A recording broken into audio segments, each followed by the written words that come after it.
আসসালামু আলাইকুম। আমরা লাস্ট ক্লাসে দেখছি যে এন্ডোডার্ম থেকে পুরা পরিপাক নালীটা আসে। তা এই পরিপাক নালীটা শুরু হয় কোথা থেকে? আমাদের মুখ থেকে। শেষ হয় কোথায়? পায়ুতে। তাহলে আমাদের প্রত্যেকটা জিনিসের স্ট্রাকচার আজকে দেখা লাগবে যে আমাদের মুখ থেকে শুরু করে পায়ু পর্যন্ত এই পুরা যে পরিপাক নালী বিভিন্ন অংশের স্ট্রাকচার গুলো কিরকম। জেনারেলি দেখা যায় নালী থেকে যেটা আসছে, আমরা গতকাল যেরকম নালী থেকে পাচ্ছিলাম, নালী থেকে যে অংশগুলো আসছে, অর্থাৎ আমরা যদি ধরি যে স্টোমাক, আমাদের পাকস্থলী, ক্ষুদ্রান্ত, বৃহদান্ত, এরা সবার অরিজিন সেম, সবাই একটা নালীর। নালী জাস্ট কোনো অংশে মোটা হয়েছে, কোনো অংশে বেশি পেঁচালো হয়েছে, এটাই। তাহলে আমরা এটা বলতে পারি যে আহ আমরা এটা বলতে পারি যে পেঁচানোর ফলে আমরা নালী যেটা পাচ্ছি ওদের স্ট্রাকচার সব জায়গায় সেম হবে, অর্থাৎ স্টোমাকের যে স্ট্রাকচারটা, ক্ষুদ্রান্ত্রের যে স্ট্রাকচারটা, বৃহদান্ত্রের যে স্ট্রাকচারটা, এটা সেম হবে। কিন্তু দাঁত বা জিহবা, এরা আলটিমেটলি নালীর অংশ না। এরা, আমরা যদি দেখি জিহবা নাড়ানো যায় তাহলে এটা হচ্ছে একটা মাসেলের অংশ।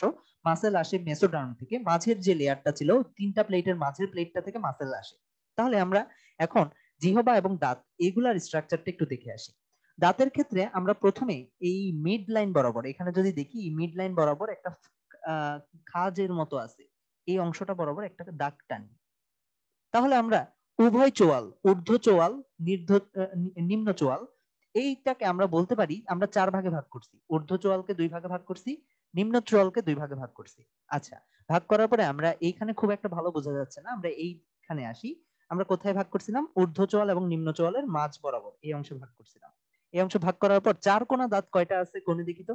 এরকম চার কোনা দাঁত একটা আছে। তারপর এখানে চার কোনা দাঁত দুইটা আছে। ওকে, এরপরেরটা একটু চোখ্খা, একটু ধারালো এরকম মনে হচ্ছে। আমরা যদি কুকুরের দাঁতগুলা দেখি, কুকুরের দাঁতগুলা সবগুলা দাঁত এরকম আমরা যদি দেখি। ওকে, তাহলে আমরা যদি এখানে একটু করে চিন্তা করি, চারকোনা দাঁতটা যে নাম, তোমার এইটার নাম হচ্ছে ইনসিজর।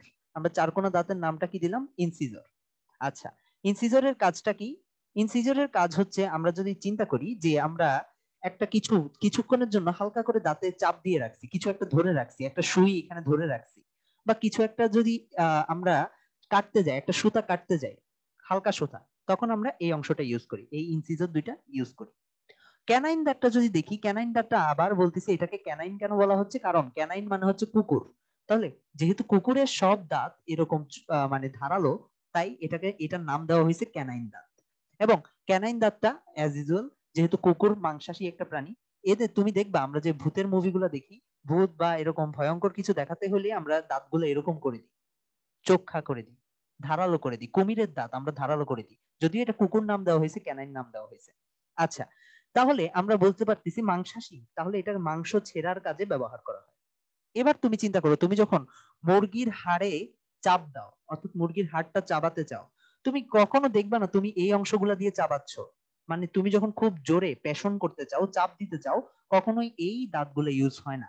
তখন ইউজ হয় পিছনের তিনটা দাঁত। পিছনের, একদম পিছনের যে তিনটা দাঁত আছে, ও একদম পিছনের তিনটাকে বলা হয় মোলার, তার আগের দুইটাকে বলা হয় প্রিমোলার। একদম পিছনের তিনটাকে বলা হয় মোলার, তার আগে দুইটাকে বলা হয় প্রিমোলার।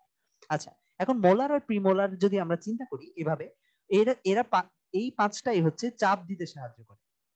তাহলে মোলারের সামনের গুলাকে প্রিমোলার বলতেছি। এবং তুমি দেখবা তুমি যখন কোনো কিছু যেমন একটা হাড় তুমি চাবাতে চাও, তুমি কখনো সামনের দিকের অংশে যাও না, এই অংশে চাপ দাও, কারণ এই অংশে সবচেয়ে বেশি এনার্জি দিতে পারে। স্বাভাবিক, এখানে রুট যদি দেখো চারটা, এটা অনেক বড় দাঁত, তাই এটা খুব বেশি এনার্জি ক্রিয়েট করতে পারে। সেই তুলনায় এটা খুব একটা এনার্জি ক্রিয়েট করতে পারে না, পাতলা, তো এটা ভেঙে যায় যদি খুব জোরে চাপ দিতে চাও। তো আমরা যদি দেখি দাঁত যদিও আমাদের ভিজিবল অংশটা চার কোনা এক কোনা এরকম, কিন্তু আসলে দাঁতের পুরো স্ট্রাকচারটা, এটা একটা গাছের মতো, রুটটা অনেক ভিতরে চলে যায়। এটার যে রুট, এটা অনেক ভিতরে চলে যায়। তাহলে আমরা যদি দাঁত গুলাকে বের করে আইনে দেখি, তাহলে আমরা দেখতে পাবো এটা। এখানে একটা মজার বিষয় হলো, আমাদের যে চারকোনা দাঁতগুলা আছে, এই যে পিছনের দিকে চারকোনা দাঁতগুলা, এগুলা দেখতে অনেকটা গরুর দাঁতের মতো। এবং আমরা যদি দেখি গরুর সবগুলা দাঁত এরকম চারকোনা, গরুর মধ্যে কোনো এই দাঁতগুলা নেই, এই যে চোখা যে দাঁতগুলা, এগুলা নেই। মাংস ছেঁড়ার জন্য যে যেগুলা লাগে এগুলা নেই, শুধুমাত্র এই চারকোনা দাঁতগুলা আছে। এবং দেখা যাবে গরু সবসময় চাবানো, জাবর কাটা, চাবানো এইসব কাজ করে, কখনো ছেঁড়াছিঁড়ির কাজ গরু করে না। কিন্তু আমাদের মধ্যে দেখা যায় হচ্ছে যে চারকোনা দাঁতটাও আছে, আবার এই যে ধারালো দাঁতটাও আছে। এজন্য আমরা মাংসও খেতে পারি, সবজিও খেতে পারি, সব খেতে পারি। এবং দেখা যাবে আমরা সামনে পড়বো, আমাদের পেটের মধ্যেও সব ধরনের এনজাইম আছে। তুমি মাংস খেলে মাংসটাকে হজম করারও এনজাইম আছে, তুমি যদি ঘাস ঘাস খেলে ঘাস হজম করতে পারবে, কিন্তু সবজি সিদ্ধ করে খেলে ওটা হজম করতে পারবে। তাহলে গরু কিন্তু মাংস হজম করতে পারবে না, অন্যদিকে কুকুর কিন্তু ঘাস হজম করতে পারবে না, কিন্তু তুমি সবগুলা হজম করতে পারো। এজন্য আমাদেরকে বলা হয় অমনিভোরাস। অমনি মানে হচ্ছে সবকিছু খেতে পারে, ভোরাস মানে হচ্ছে সবকিছু খায়। কিন্তু কুকুর বা এদেরকে বলা হয় হচ্ছে, বা বাঘ, এদেরকে বলা হয় কার্নিভোরাস। এরা শুধুমাত্র মাংস খেতে পারে। আর ওদিকে গরুকে বলা হচ্ছে হার্বিভোরাস, এটা শুধু হার্ব বা ঘাস খেতে পারে। ঠিক আছে। তো এখানে তুমি দেখবা ভেজিটেরিয়ান বা এক্সট্রিম ভেজিটেরিয়ানদের একটা আন্দোলন, বা সামনে একটা আন্দোলন শুরু হয়েছে এই টাইপের, যে জীব জীব মেরে খাওয়া যাবে না, এটা নির্দয় এই সেই। এটা আসলে আমাদের বায়োলজি সাপোর্ট করে না। বায়োলজি সাপোর্ট করে না, কারণ জীব যদি মেরেই না খাইতাম তাহলে আমার দাঁত এরকম কেন, এরকম দাঁত মানে হইলো কেন? ঠিক না? আমাদের সব দাঁত তো গরুর মতোই হতে হতো, তাহলে তো আমরা ঘাসই খেতাম, সমস্যা নেই। কিন্তু আমাদের পেটের ভিতরে এনজাইম আছে, সবকিছু আছে, এগুলো তো হুদাহুদি নেই, এগুলো তো আছে অবশ্যই একটা কজে। তাহলে আমরা দাঁত চারটার নাম পড়লাম, এবং তুমি যদি স্ট্রাকচার গুলো দেখো, এই স্ট্রাকচারটা, এটা হচ্ছে এক্সরে, এক্সরে এর মতো আর কি, এটা এক্সরে না, এক্সরে কখনো নীল হয় না। আচ্ছা, এখন আমরা যদি দাঁতের স্ট্রাকচারটা, এই স্ট্রাকচারটা একটু ভালো মতো দেখি, আমরা শুধুমাত্র একটা অংশ, ক্রাউন বলা হয়, মুকুট বলা হয়, এই অংশটাকে চোখে দেখতে পাই।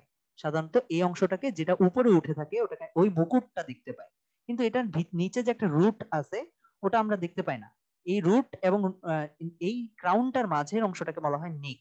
তাহলে আমরা দাঁতের তিনটা অংশ, যেটা নেকটাও দেখা যায় না, নেকটা গেঁথে থাকে, রুটটা অনেক ভেতরে গেঁথে থাকে, এবং উপরের এই অংশটা শুধুমাত্র দেখা যায়। আচ্ছা, তাহলে আমরা একটু করে এটার ক্রস সেকশন যদি দেখি, এটা হচ্ছে এরকম ডিপ রুটেড একটা আহ, এরকম অংশ আছে, যেটাকে রুট বলা হচ্ছে, অনেক গভীরে যায়, এবং তুমি দেখবে এই জন্য দাঁত তোলাটা খুবই পেইনফুল। কেন পেইনফুল আরো যাচ্ছি। এই মাঝের এই অংশটাকে বলা হয় নেক বা ঘাড়, আর উপরের এই অংশটাকে বলা হয় ক্রাউন। ক্রাউনটা সাধারণত দেখা যায়, এই পুরা দাঁতটা গঠন হয় হচ্ছে কি ডেন্টিন দিয়ে, ডেন্টিন নামক একটা জিনিস দিয়ে, যেটা খুবই শক্ত। তো ডেন্টিন তো পুরো অংশে আছে, কিন্তু উপরের অংশটাই শুধুমাত্র চকচক করে, কারণ কি এখানের উপর পোর্সেলিনের মতো একটা অংশ থাকে। আমরা যদি দেখি, আমি এটার রংটা মুছে দেই, আমরা যদি দেখি, এই যে অফ হোয়াইট কালারটা হচ্ছে ডেন্টিন, আর উপরে যে একটা পোর্সেলিনের মতো কভারিং আছে, যেটা শুধুমাত্র কোথায় পাওয়া যায়, যেটা শুধুমাত্র এই ক্রাউন অংশটাতে পাওয়া যায়, এটাকে বলা হয় এনামেল। অনেকে এই অংশটাই ভুল করে, যে এনামেল আর ডেন্টিনের মধ্যে প্যাচ খাওয়ায় ফেলে। এনামেল হচ্ছে একটা জাস্ট কভারিং, যেটা দাঁতের উপর দেওয়া হয়। তোমরা যারা রুট ক্যানাল করানোর অভিজ্ঞতা আছে তারা জানো এই কভারিংটা কিভাবে বসানো হয়, পোর্সেলিন দিয়ে বসানো হয়, আর এটা ন্যাচারাল পোর্সেলিন বলা যায়। এর আর ভিতরে পুরো অংশটা হচ্ছে ডেন্টিন দিয়ে তৈরি, এগুলো ক্যালসিয়াম কার্বনেট। আচ্ছা, আর আমরা যদি দেখি, দাঁতের পুরাটা কিন্তু নিরেট কিছু না, দাঁত কিন্তু পুরাটাই একটা লোহার বস্তু না, এটার মাঝে এরকম একটা ফাঁকা জায়গা আছে। পুরাটা শক্ত একটা জিনিস, কিন্তু দাঁতের একদম সেন্টারে কোরটার দিকে যদি আমরা খেয়াল করি, মাঝের অংশটায় কিছু নরম অংশ থাকে, যেটাকে পাল্প বলা হয়।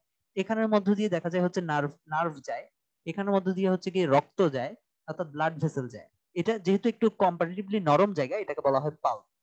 এবং আমরা যদি ভালো মতো খেয়াল করি, এই পাল্প অংশটাকে ঘিরে রাখছে পুরাটা ডেন্টিন, আর ডেন্টিনকে ঘিরে রাখছে এনামেল। এনামেল শুধুমাত্র ক্রাউনে থাকে। তাহলে আমরা তিনটে স্ট্রাকচার পড়লাম। স্ট্রাকচারটা হচ্ছে ক্রাউন, নেক আর রুট। পুরাটা অংশে দেখা যাচ্ছে পাল্প থাকে, পাল্পের উপর ডেন্টিন থাকে, আর ক্রাউনে ডেন্টিনের উপর একটা এনামেলের কভারিং থাকে, যেটার উপর আস্তে আস্তে মানে যেটা অনেকটা পোর্সিলিনের মতো। আচ্ছা, এখন পাল্পের ক্ষেত্রে আমাদের আরেকটা জিনিস বোঝা লাগবে, এই পাল্পটা শুধুমাত্র ব্লাড কেন ক্যারি করে, শুধুমাত্র নার্ভ কেন ক্যারি করে, কেন বাইরে দিয়ে এটা আসে না? কারণ এটাও সাধারণত ব্লাড ভেসেল বা নার্ভ, এদেরকে ওয়েল প্রোটেক্টেড থাকতে হয়। আমাদের সবগুলো ব্লাড ভেসেল ভিতর দিয়ে যায়। আর যেহেতু এইটাও একটা সেল, দাঁতও একটা সেল, সেলের যেহেতু আমরা জানি সেলের জন্য অবশ্যই এনার্জি লাগে, সেলের জন্য সেল অবশ্যই যদি কোনো কারণে অ্যাটাক হয়, এটা যেন তারা সেল বুঝতে পারে, এটার জন্য অবশ্যই কি লাগে, নার্ভ নার্ভ সিস্টেম লাগে, নিউরন লাগে। নিউরন লাগে না, এখানে নার্ভাস সিস্টেম আসতে হয় আর কি, স্নায়ু আসতে হয়। তাহলে এই জিনিসগুলো সাধারণত এই সেন্টারটাই থাকে, যেটাকে বলা হচ্ছে পাল্প। তাহলে আমরা পাল্প কি জিনিস বুঝলাম, ক্রাউন কি জিনিস বুঝলাম, এই স্ট্রাকচারটা বুঝলাম। আচ্ছা, এই স্ট্রাকচারটা বোঝার পরে আমাদের যে জিনিসটা বুঝতে হবে, আমরা প্রায় বলি দাঁতে পোকা হয়েছে।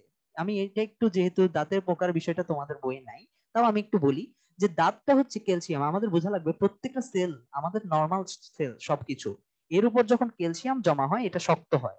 তাহলে আমরা বুঝতে পারতেছি দাঁতের মধ্যে ক্যালসিয়াম জমা হয়ে এটা শক্ত হয়, বোনের মধ্যে ক্যালসিয়াম জমা হয়ে ওটা শক্ত হয়। তাহলে আমাদের এটাও মূলত একটা সেল থেকে শক্ত হয়েছে কিভাবে, ক্যালসিয়াম জমা হয়। এখন আমাদের মুখের মধ্যে জীবাণু থাকে, জীবাণুগুলো সাধারণত কি হয়, অবাত শ্বসন করে। তোমরা সবাত শ্বসন বা অবাত শ্বসন এখনো পড়ো নাই, বোটানিতে পড়বে। অবাত শ্বসন, সাধারণত অবাত শ্বসনের ফলে তুমি দেখবা সবসময় কি উৎপন্ন হয়, ল্যাকটিক অ্যাসিড উৎপন্ন হয়। এটা সামনে পড়বে কিভাবে উৎপন্ন হয়, কেন অবাত শ্বসনে অন্য কিছু উৎপন্ন হতে পারে না, ল্যাকটিক অ্যাসিড কেন উৎপন্ন হয়, এগুলো বোটানির পড়া। আমরা শুধুমাত্র এটা মনে রাখি, অবাত শ্বসনে ল্যাকটিক অ্যাসিড উৎপন্ন হয়। এখানে দাঁতের ফাঁকে ফাঁকে একদম ভিতরে ভিতরে গভীরে এই অংশে, এই অংশগুলোতে জীবাণু থাকে। কতগুলো জীবাণু থাকে, এই জীবাণুগুলা এখন এত গভীরে থাকে, এরা এরা সাধারণত দেখা যায় বাতাসের সংস্পর্শে আসতে পারে না। তাহলে অক্সিজেন পাচ্ছে না, বাতাসের সংস্পর্শে আসতে না পারলে, যদিও মুখ ভর্তি বাতাস থাকে, কিন্তু এরা এত গভীরে থাকে, এরা সাধারণত বাতাসের সংস্পর্শে আসতে পারে না। তাই এরা হচ্ছে অবাত শোষণ করে এবং ল্যাকটিক অ্যাসিড তৈরি করে। এখন ল্যাকটিক অ্যাসিড তৈরি করার ফলে আমরা যদি দেখি যে কখনো ব্রাশ না করলে গন্ধ উঠে, কেন গন্ধ ওঠে, কারণ হচ্ছে যদি তুমি দেখো যে তুমি ব্রাশ করো নাই, তখন এরা ল্যাকটিক অ্যাসিড উৎপন্ন করতেছে, সাথে ল্যাকটিক অ্যাসিডের সাথে মাঝে মাঝে ইথানল তৈরি হয়, মাঝে মাঝে কার্বন ডাই অক্সাইড তৈরি হয়।